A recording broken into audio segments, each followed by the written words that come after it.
So, on theaters, I wanted to design something, a theater where it doesn't cost anything to go there, where it's like kind of a park. Because I do think entertainment is something that comes on the whim. Sometimes you get entertained for free. It don't cost you nothing to see something entertaining.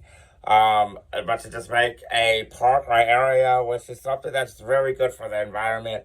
So like over at Apple, they are very environmental aware, and I would love to work on Apple Maps to make it, because to make these locations where you install our SDK, um, PMD, like display system display on there. And you go and start with our maps, and then when you go to these parks or these locations, then you look to our display, or through the YouTube display, YouTube video game display. You see the game and you play it at these locations. That would just be parked areas or amphitheaters. Like people can come there. It's just like big areas that are around that let you know that it is a YouTube video game theater, a video game amphitheater. And I should know it, but it's just a big park area. There's no line. There's no popcorn. There might be street vendors, like people that push the little carts to sell shaved ice or something. But just a big, beautiful park area that's become a part of nature, making technology and nature merge together through Google and Apple Maps technology. On those locations, when you play the games at those locations, the game, it calculates it down to the screen, to the YouTube video, PMD display. So it puts it down there. So while you're on these locations, you play the games.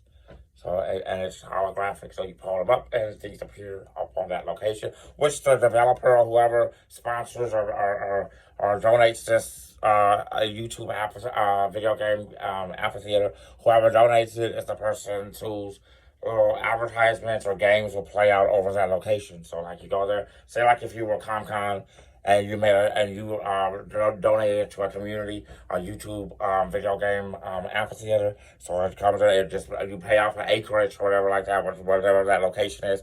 You go there and you look around, you can see zombies appearing when you play their games, like there's a Resident Evil portion of it, that part of their amphitheater. If you stand over there, you'll see zombies coming out of the ground, and you can play them by pushing and shooting and things like that. That's how it works. That's how technology works, and it pulls you in there through our identity assignment engine, and that's what the identity assignment engine is, where it swaps the phone number for the polygon. And as you walk around the locations that is sponsored or purchased or owned by any video game company or development company, say be Google, Apple, Nintendo, whatever like that, you play their different video games as you walk around those locations, which are very free. The costs are the cost is the maintenance area, the maintenance of your property. But they're free to the public. Anybody that's crossing through that location can come and play the games. They can come up and get that information. But it's just like a real time virtual game, on that location. And you go, you can play shooters like that. Zombie games. They come out of the atmosphere, come out of where you're at on that location. It's open air. You don't have to have lights on. You can do it in the day, night, 24 hours a day. You have no open, no closed. It's an open park area that's 24 hours open where you can come and play video games. And it's environmentally friendly. You can get you're doing up your part to preserve nature and earth. So check it out. I'm calling out to map developers.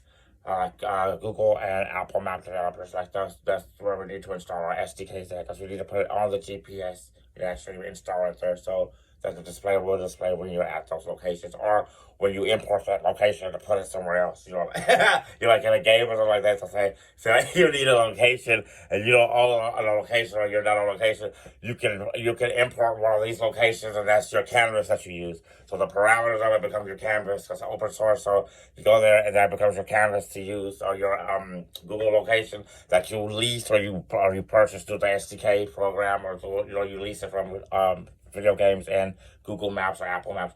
You lease those locations, and that's how a corporation or a philosopher would make money on these things, because you lease them to be the canvas to build video games. Because you have to have a location to do it. not everyone's a developer, you know, and no one has that much space, there's not that much space on the earth to make that, you know, to make it. So you lease this canvas, which is these parks or these amphitheaters, you lease them, and that's how it works through the locations. You lease it to the location, you lease it to the video game installs, and then you can program things on that location through the YouTube projected momentary display.